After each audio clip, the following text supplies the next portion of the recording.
Hey guys, it's Dominic Abassi here for the British Columbia Football Conference with a bit of a different theme on my weekly preview and a bit of a challenge to you as well.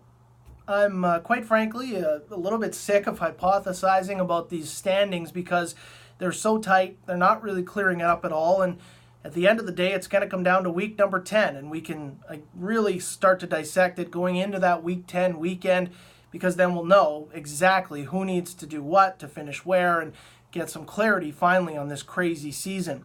But as we near the end of the season, it is time to start thinking about awards. The major award winners and also the All-Stars.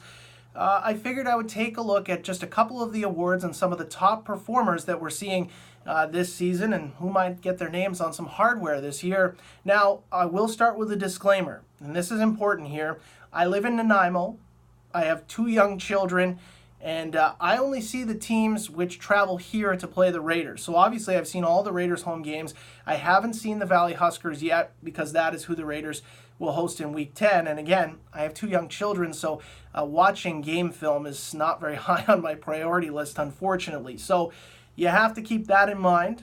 I'm giving my best sort of educated opinions, but I have not in depth sort of reviewed the game film and seen every team play yet.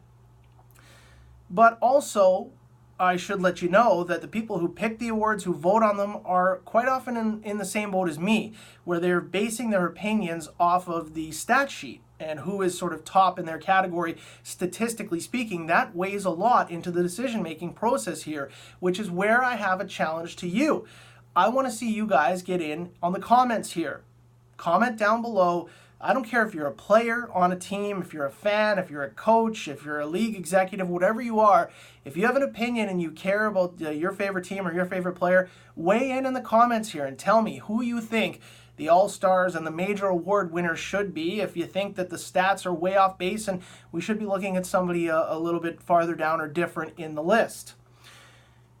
Now, we'll start with the Coach of the Year. That's the easiest one by a mile. Bob Reist is the Coach of the Year in the BCFC. Go ahead, crown him, give him the hardware. That's done. I polled all the other coaches this week in my weekly coaches interviews.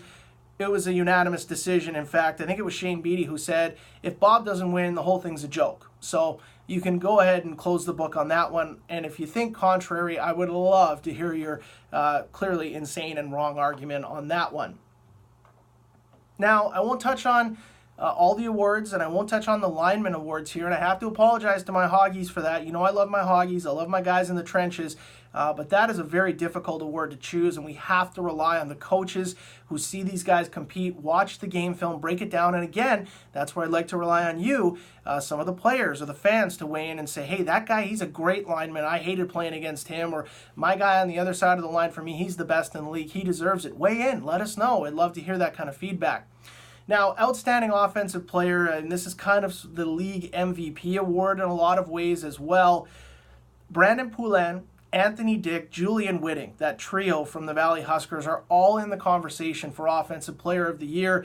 And for me, the other name that's really on the list in the mix is Jake LaBerge from the Vancouver Island Raiders. And again, think of this like an MVP award and ask yourself, where would the Valley Huskers be without Julian Whitting this season?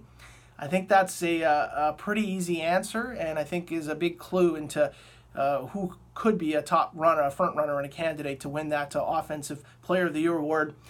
Outstanding defensive player, that's a much tougher thing because, again, we have to look at the statistics, but that doesn't tell the full story, and let's be honest, the tackles or assisted tackles stat is massaged and doctored depending on what city you happen to be in. You get nice ones at home, you don't get good ones on the road, right?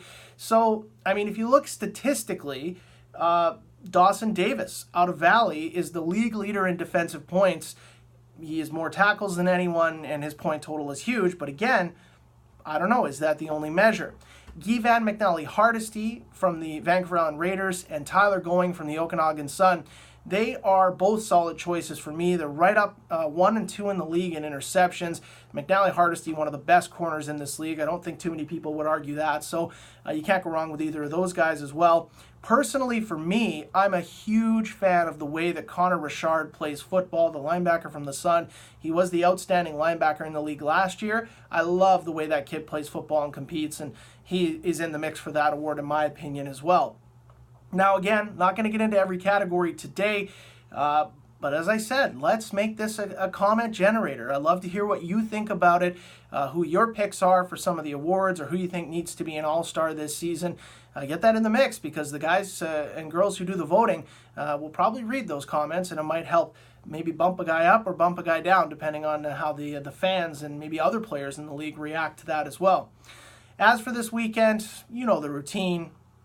The standings are wild, and who knows right now.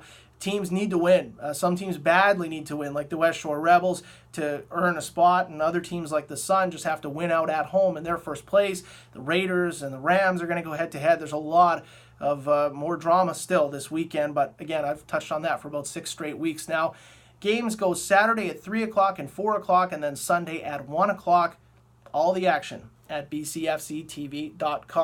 For the BCFC, I'm Dominic Abassi.